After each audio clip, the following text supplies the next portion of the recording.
આજે માઘ સુદ સાતમ છે, મંગળવાર છે, તારીખ 4/2/2025 વર્ષ છે. પ્રશ્ન બહુ નાનો છે. મહારાજે બહુ સંક્ષિપ્ત આ પ્રશ્ન અહીંયા કહ્યો છે, કારણ કે આગળ આ પ્રશ્ન આવી ગયો છે. તેમ છતાંય મહારાજને કોઈ પ્રશ્ન પૂછે તેનો ઉત્તર આપવો આવશ્યક હોય છે. નાંદે ભક્તે પ્રશ્ન પૂછ્યો કે મહારાજ બે પ્રકારના ભક્ત છે. એકને તો નિશ્ચય પરિપક્વ છે અને એકને નિશ્ચય પરિપક્વ નથી. તે આ બંને ભક્તો ઓળખાય કેવી રીતે કે આને નિશ્ચય પરિપક્વ છે અને આને નિશ્ચય પરિપક્વ નથી? મહારાજ કે જેને નિશ્ચય પરિપક્વ હોય તેને તો પોતે પોતાના આત્માનું જ્ઞાન હોય. નિશ્ચય પરિપક્વ હોય તેને એક તો આત્મજ્ઞાન હોય, બીજું વૈરાગ્ય હોય, ત્રીજો સ્વધર્મ હોય, ચોથી ભક્તિ હોય. નિશ્ચય છે વાતો કરીએ. મેં પહેલાં કીધું કે એક સંત ધામમાં ગયા, એ સર્વોપરીની વાત કરે. ભગવાન સર્વોપરી છે, ભરોપરી છે, ભગવાન સૌથી ઉપરી છે. અને થાળ લઈને ઠાકોરજી પાસે આવે ત્યારે થાળ મૂકીને ચક્કર મારવા જાય.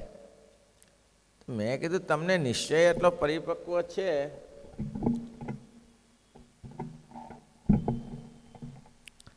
તો થાળ મૂકીને ભગવાનની પાસે થાળ બોલીને થાળ ન બોલાય? 15 મિનિટ ઠાકોરજીને થાળ જમાડવાનો હોય, ત્યાં સુધી બેસી ન શકાય તો ખાલી નિશ્ચયની વાતો કરી તો શું થાય? મેળ બેસે? અરે એક વિચાર કરો તમે, હાથી હોય અને દિવાલમાં ચિતરેલો હોય તેના ઉપર બેસાય? શક્ય છે? બંદૂક હોય અને બંદૂક હોય એમાં ગોળી ન હોય ને ભડાકા કરીએ તો એનાથી કોઈને સામે અસર થાય? તો નિશ્ચય તો આને કહેવાય. એવો નિશ્ચય જાણે ભગવાનને કેવા જાણે પૃથ્વીથી તેજથી પૃથ્વી, જળ, તેજ, વાયુ, આકાશ, એનાથી 10 ગણા અહંકાર, મહતત્વ, વિરાટ, પ્રકૃતિ પુરુષ, મહાપુરુષ, મહામહયા, અને એનાથી પર અક્ષર બ્રહ્મ, એનાથી પર પુરુષોત્તમ નારાયણ ભગવાન બેઠા છે. એવી દ્રષ્ટિ થઈ જાય ત્યારે નિશ્ચય થાય, પરિપક્વ નિશ્ચય થયો હોય. લોયાના વચનામૃતમાં આ જ વાત મહારાજે 17 ઉદાહરણો આપીને કરી કે જેને પરિપક્વ ભગવાન અને સંતોનું મહાત્મ્ય સમજાયું હોય તેને એના માટે શું નથી કર્યું? બધું બલિદાન આપી દીધું છે. પરિપક્વ નિશ્ચય જેને હોય તેને શું નથી કર્યું? એના માટે શું ન થાય એ ધારે કરી શકે. એ ભલે ગામડાની બાલા ગામની એક માજી હોય અને એને ભગવાનનો નિશ્ચય, આહા આ ભગવાન ક્યાંથી બર, પછી ગોલીરાના નાનબાઈ હોય, પણ નિશ્ચય એને કહેવાય કે હું સર્વસ્વ ભગવાનને સમર્પણ કરી દઉં. જો નિશ્ચય હોય તો નિશ્ચયની ખોલી વાતો કરે એનાથી મેળ ન બેસે. એટલે આ પ્રશ્ન નાજે ભક્તે ઉપાડ્યો કે મહારાજ એક તો નિશ્ચયવાળો છે અને એક તો નિશ્ચય વગરનો છે. હવે બાલા ગામના માજી સ્વામિનારાયણ ભગવાનના અનન્ય ઉપાસક, વિધવા બેન, પરમાત્માની એના ઉપર કૃપા, સુખ સંપત, કુટુંબ, ભેંસ રાખે, ખેતી કરે. એક છોકરો 20 વર્ષનો ને એક 21 વર્ષનો, જુવાન છોકરા થયેલા બે. સમાચાર એક દિવસ સાંભળ્યા કે મહાપ્રભુ પંચાળા પધારે છે અને રસ્તો આ જ છે તો અહીંથી મહારાજ પધારશે. આપણું ભાગ્ય છે ગામની બહેનો, બાલા ગામની બહેન, આજે બી ગામ વિદ્યમાન છે, એની જગ્યા પણ મળી રહેતી હશે અત્યારે.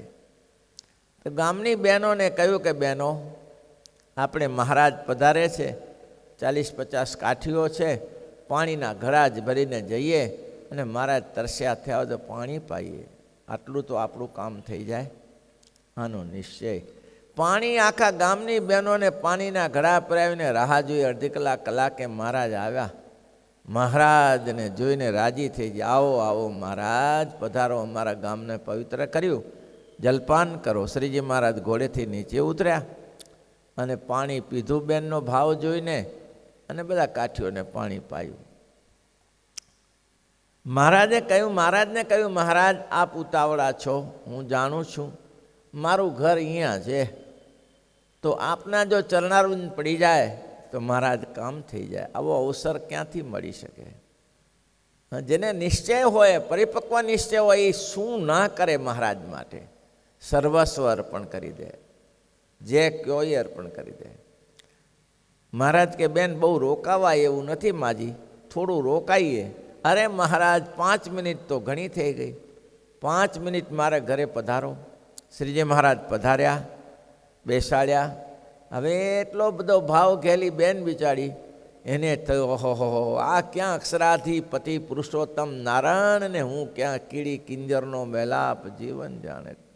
કીડીને હાથીની મિત્રતા ન થાય, પણ એવા ભગવાન દયાળુ મારે આંગળે આવીને ઊભા છે. આજે તો હું જે માગે એ આપી દઉં. એટલે સામાન્ય શ્રીજી મહારાજને કહેવું જોઈએ કે બેન માગો કંઈક રાજી થયાથી. બેને સામેથી કહ્યું માગો માગો મહારાજ, માગો મારી પાસેથી કંઈક માગો. મહારાજ કે આ તો ઊંધું થયું. મહારાજને કે મારે કે શું બેન માગી? ના ના ના ના, માગો તમે જે માગો તે આપું લ્યો. મહારાજ કે બેન એક કામ કરો માજી, તો વાહલામાં વાલી વસ્તુ અમને આપો, વાહલામાં વાલી વસ્તુ. પટારામાં 250 રૂપિયા જીવન મૂડી ભેગી કરેલી, 250 રૂપિયા. માજીને થયું લાવ તારે આ મૂડી મારી મહત્વની છે. એ મૂડી પટારો ખોલતાની સાથેનો વિચાર થયો કે આ પૈસા અધિક છે કે આના કરતાં બીજું અધિક છે? ત્યારે વિચાર થયો કે અધિકમાં તો પાડીને ભેંસ આટલું સરસ દૂધ આપે છે, મહારાજને પણ દૂધ પાયું, આ ભેંસને પાડી મહારાજને આપી દઉં, કાયમી મહારાજની સેવા મળે. પછી વિચાર થયો કે આ મહારાજાને ક્યાં સાચવે, અને આના કરતાં બીજું કંઈ વહાલું છે જ નહીં. ગમે તેવો ગ્રસ્તાશ્રમી હોય, ભગવાનનો ભક્ત હોય, પણ છોકરા થકી એને કોઈ વાલું ન હોય. ગમે તેવો હોય પણ પોતાના સંતાનો કરતાં વાલું ન હોય. એને વિચાર થયો આવા ભગવાન ફારઘડી ન મળે હો, આ મારું કોઈ સફળ પુણ્ય હશે ત્યારે મળ્યું હશે. એ માલા ગામના માજીએ કહ્યું કે મારા સંકલ્પ તો કર્યો છે, પણ થોડી રાહ જોવી પડે એવી છે. મહારાજ કે એવો શું શુભ સંકલ્પ? મહારાજ થોડી રાહ જુઓ ને. ત્યાં જ છોકરા ખેતીએ ગયેલા આવ્યા, અને માજીને ભાઈએ પણ છોકરા એવા સત્સંગી સંસ્કાર એને કેવા નાખ્યા હશે. ઓહો, છોકરા રાજી થયા, મહારાજને દંડવત કર્યા, આવીને બેઠા. છોકરાને કહ્યું કે મેં મહારાજને એમ કહ્યું છે કે કંઈ માગો મારી પાસે, ને મહારાજે વાલામાં વાલી વસ્તુ માગી છે. ત્યારે છોકરાએ કીધું કે માજી આપી દે, બા તમને જે પ્રિય હોય આપી દો. તો કે બેટાઓ મેં તો તમારો બનેનો સંકલ્પ કર્યો છે. ઓહો, અમારું મોટું ભાગ્ય, અમારો બોલો સંકલ્પ કર્યો, તમારું મોટું ભાગ્ય. અમારા કાંડા થોભાવી દે મહારાજના હાથમાં. અને માજીએ પોતાના 2 જ દીકરાઓ, હવે કોઈ સંતાન નથી, બંનેના હાથ પકડીને અને આ બંને મહારાજને સોંપી દીધા. લ્યો મહારાજ, આજથી જે મારા હતા એ હવે આજથી તમારા થયા. મહારાજના નેત્રમાં અશ્રુઓ પડી ગયા કે માજી હા આ હું કરો છો? મહારાજ બસ જે કરું છું હારા માટે કરું છું. મહારાજ કે તમારી સેવા કોણ કરશે? મહારાજ કે તમે નહીં કરો. મહારાજ કે બહુ સારું, ભગવાન એની કરવું સદા રખવારી, એનું ધ્યાન મહારાજ રાખે છે. ભાઈ 2 દીકરાઓ આપ્યા, કૃષ્ણાનંદ ને વિજ્ઞાનાનંદ, 2 સંત થયા. એ શું ના થાય? મહાત્મા જ્ઞાને સહિત નિશ્ચય હોય. અહીંયા લખ્યું છે ને, એને તો પેલી આત્મનિષ્ઠા દ્રઢ હોય કે આ મારું કંઈ છે નહીં, અહીંયા હું તો શુદ્ધ છું, આત્મા છું, મારું કંઈ છે નહીં. આ ભગવાને મને આ જન્મ આપ્યો છે, કંઈ કરી લેવા માટે આપ્યો છે. અને એ ઉદયપુરના જમકુબા, હવે સ્ત્રી જ્ઞાતિ હોય, એ મૂળ તો ગુજરાતના જ હતા. ઇતિહાસ એમ લખે છે, પણ બહુ રૂપવાન હતા, અને ઉદયપુરના રાજાની સાથેના લગ્ન કરાવ્યા હતા. આ ખાખરિયા પ્રદેશમાં જ કોઈક એનું મૂડી પ્રદેશમાં ગામ છે, ત્યાં ગયા ખરા. પણ આ તો રાજા મહારાજા બધું ચાલે. આ એક સત્સંગમાં જન્મેલી છોકરી, ભગવાનનો મહિમા તો હતો, પણ સત્સંગ નહીં. આ રાજરાણીને ત્યાં રહેવાનું, ઉદયપુરમાં જમકુબાને ત્યાં. ઘણીવાર વિચાર થાય આમાં જિંદગી પસાર કરી નાખીશ, આ વહીવટમાં દાસ દાસીઓ, આ મારું કામ છે, હું તો ભગવાન ભજવા આવી છે, મને ભગવાને ભગવાન ભજવા મૂકી છે. એમાં વળી કોઈ ફરતા ફરતા પહેલાંના સંતોનું વિચરણ બહુ સરસ હતું. એમાં ભક્તોએ વિચરતા મહારાજની પાસે 400-500 પારાઓ રહેતા હતા, પાર્ષદો રહેતા હતા. અને એ જેમ સંતો પ્રચાર કરે તેમ પાર્ષદો પ્રચાર કરતા હતા. અને મેં હમણાં જોયેલું કે કેટલા મંદિરોના મહંતોય ભગત હતા વડતાલ દેશમાં. તે એવા મોટા ભક્તો ત્યાં ગયેલા અને કૂવો જમકુબાના મહેલની આજુબાજુના ભાગમાં ત્યાં સ્નાન કરતા કરતા સ્વામિનારાયણ સ્વામિનારાયણ સ્વામિનારાયણ સ્વામિનારાયણ સ્વામિનારાયણનો મંત્ર જાપ કરતા હતા. સ્વામિનારાયણ સવારે સ્નાન કરતા કરતા બહેનને જાગી આવ્યું, ઓહો આ કોણ છે? સંતોષ થઈ ગયો. એને તરત જ પોતાના માણસ મૂકીને એ બે પાર્ષદોને બોલાયા. પાર્ષદોને બોલાવીને કહ્યું, કોનું ભજન કરો છો? તો કે સ્વામિનારાયણ ભગવાનનું. બેસાડીને ઇતિહાસ સાંભળ્યો, મહારાજ શું કરે છે, ક્યાં છે. નક્કી કરી લીધું, ભલે સ્ત્રી જ્ઞાતિ હોય, નક્કી કરી લીધું કે હવે આ દેહ સ્વામિનારાયણ માટે પર કુરબાન કરવો છે, આ રાજ્ય માટે નહીં. નીકળાય કેવી રીતે? આ રાજકતરીમાંથી રાજાને વાલા હતા, નીકળાય કેવી રીતે? પણ એને યુક્તિ શોધી લીધી કે આને નીકળ. જેને પરિપક્વ નિશ્ચય હોય તેને મહારાજ કે 4 વન દ્રઢ હોય. કયા 4 વન? એક તો આત્મજ્ઞાન હોય, હું આત્મા સ્વરૂપ છું, આ મારું કંઈ નથી, ઈશ્વર ઈચ્છાએ બધું મળ્યું છે, એ ભગવાનને રાજી કરવા માટે મળ્યું છે. એક તો આત્મજ્ઞાન હોય. બીજું શું હોય? આત્મજ્ઞાનની સાથે ખાલી ધર્મ સ્વરૂપ હોય. ધર્મ જાણે, અધર્મને જાણે, શું કરવા માટે અહીંયા પૃથ્વી ઉપર આવ્યા છીએ એને જાણે. અને ધર્મ જાણ્યા, શિક્ષાપત્રીને જાણ્યા પછી શું? એનું અનુકરણ ન થાય તો શું કરવાનું? શિક્ષાપત્રી તો જાણી, 212 શ્લોકને જાણીએ છીએ, વામે જસ્તથી શરૂ કરી નિજાસિતાને પૂરું કરી દઈએ. પણ એમાં આચરણ ન થાય તો શું? તો એ ધર્મને જાણે, સાથે ભક્તિ કરે, પાછી લાગી પડે એની પાછળ કે ભાઈ આ ધર્મથી માત્ર ન થાય, ભક્તિ કરવી પડે. તો ધર્મના સ્વરૂપને સમજે, ભક્તિના સ્વરૂપને સમજે. ચોથું શું? એ તમે કહ્યું વૈરાગ્ય સમજે. અને વૈરાગ્ય તો જ થાય. વૈરાગ્ય થાય ક્યારે? ભગવાનના સ્વરૂપને સમજ્યા સિવાય વૈરાગ્ય થાય? ભગવાનનું મહાત્મા જાણ્યા સિવાય છૂટે આ સંસાર? ભગવાન જેવા છે તેવું જાણ્યા સિવાય વૈરાગ્ય હોય તો છૂટે આ સંસાર? વૈરાગ્ય છૂટે જ. વૈરાગ્ય તો જ થાય. અને બેને જુક્તિ કરી, પોતાની સાડી મહેલની પાછળ બાંધી, અને જ્યાંથી આખા મહેલનું પાણી નીકળે એ કિલ્લામાં માર્ગ રાખ્યો છે, એમાંથી બેન નીચે ઉતરી નીકળી ગયા કિલ્લાથી બહાર. અને રાત્રે એકલા જ ભાગી છૂટ્યા પોલીસનો કપડાં પહેરીને, કોઈ ઓળખી ન શકે. એટલે હવે આ તો ગમે તેમ ઓળખે, એટલે એની પાસે તો ક્યાં સિપાહીઓ ઓછા હોય છે, ઢગલા બંધ સિપાહીઓ હોય. સવારે જમકુબા નીકળી ગયા હોય, તપાસ થઈ ચારે બાજુ. જમકુબા પર સમજી ગયા કે આમાં કાંઈ મેળે નહીં બેસે, હવે આ તો ગમે ત્યાંથી પકડી જશે. મરેલો ઊંટ પડેલો એનું ખોખું થઈ ગયેલું, ઊંટનું ખોખું, અને એમાં 3 દિવસ બેસી રહ્યા. બોલો, જેમાં 1 મિનિટ ના બેસી શકાય, 3 દિવસ ને 3 રાત્રિ એમાં જમકુબાએ પસાર કરી. પોલીસનો ડ્રેસ છે. 3જે દિવસે બધું શાંત થઈ ગયું, ઘોડેસવારો બધા પોતપોતાની રીતે ચાલે ગયા. હવે કોઈ રહ્યું નહીં, અવાજ ડાબલા સંભળાયા નહીં. અને બેન ઊંટના ખોરિયામાંથી બહાર નીકળ્યા. ઇતિહાસ લખેલા છે. શ્રીજી મહારાજને પામવા માટે એ જ ભગવાન આપણે મળ્યા છે, પણ કોઈ ગણતરી નથી, ચાલ્યા કરે છે. ભગવાન તો એને મળ્યા છે, કોઈ બીજા નથી મળ્યા. 3જે દિવસે બાઈ બહાર નીકળ્યા. આગળ જ્યાં નદી આવી ત્યાં પાણીએ સ્નાન કર્યું, ત્યાં કોઈક ભૂદેવ મળ્યા. ભૂદેવ કે બેન એકલા જ છો? તો કે હા મારા વૃદ્ધ ભૂદેવ.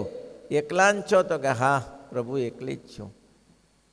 સારું ના, ત્યાં વણઝારાની નાત મળી, તો વણઝારાની સાથે ચાલવા લાગ્યા કે આપણે આ સાથ મળી જશે. પણ વણઝારાની વૃત્તિ બદલી આ રૂપવાન સ્ત્રીને જોઈને.